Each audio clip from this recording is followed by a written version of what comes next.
আসসালামু আলাইকুম বন্ধুরা, আজকে আমি ছোট মাছের চচ্চড়ি রেসিপিটা নিয়ে আমার ব্লগটা শুরু করলাম। প্রথমে মাছগুলোকে ভালো করে কেটে নিলাম, তারপরে মাছগুলোকে ভালো করে জলে ধুয়ে নিলাম।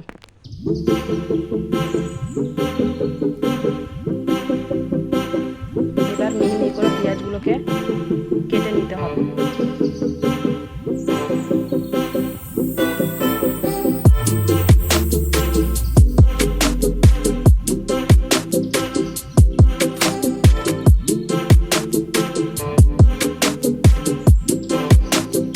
এবার লঙ্কাগুলোকে কেটে নিতে হবে।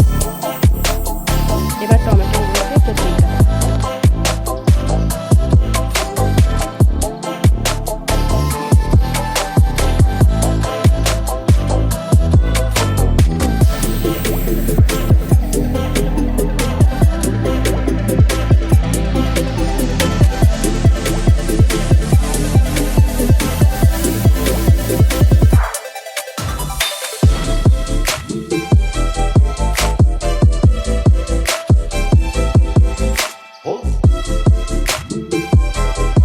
এবার মাছগুলোতে লবণ আর হলুদ মাখিয়ে নিলাম।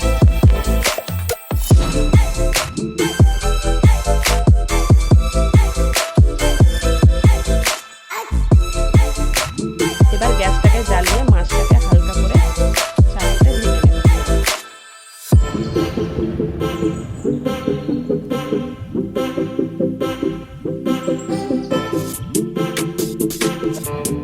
এবার মাছ ভাজাটা কমপ্লিট হয়ে গেল।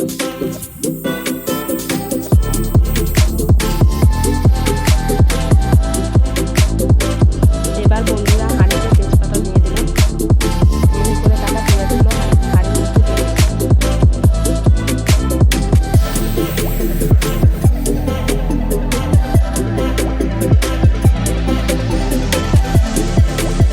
এবার পেঁয়াজের মধ্যে সরষের তেল দিয়ে দিলাম।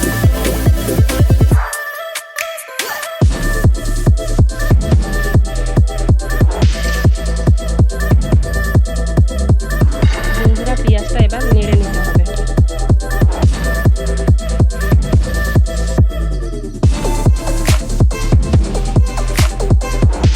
কাঁচা লঙ্কা দিয়ে দিলাম।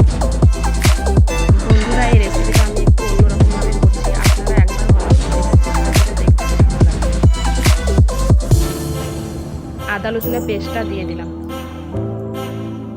এবার লবণ দিয়ে দিলাম, হলুদ গুঁড়ো দিয়ে দিলাম, লঙ্কা গুঁড়ো দিয়ে দিলাম, ধনে জিরা গুঁড়ো দিয়ে দিলাম। অল্প একটু জল দিয়ে মশলাগুলোকে নেড়ে নেব পেঁয়াজের সঙ্গে। মশলাগুলো নাড়া হয়ে গেল। এবার টমেটোগুলোকে দিয়ে দিলাম মশলার মধ্যে। আবার একটু জল দিয়ে দিলাম অল্প করে। এবার ঢাকাটা দিয়ে 5 মিনিট মতো ফুটতে দেব। মশলাটা ফোটা কমপ্লিট হয়ে গেল। একটু নেড়ে নিচ্ছি মশলাগুলোকে একসাথে।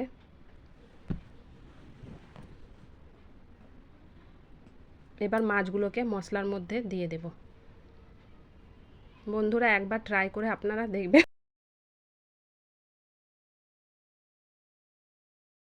মাছগুলোকে সব মশলার মধ্যে দিয়ে একটু নেড়ে নিচ্ছি হালকা করে। মাছগুলো মশলার সঙ্গে ফুটছে। এবার 2 টুকরো কাঁচা লঙ্কা দিয়ে দিলাম।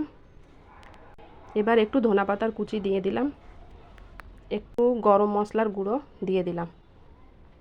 দেখুন বন্ধুরা মাছটা দেখতে কীরকম লাগছে, আপনারা একবার ট্রাই করে দেখবেন এবং রেসিপিটা ভালো লাগলে সাবস্ক্রাইব করে লাইক কমেন্ট শেয়ার করে দিন।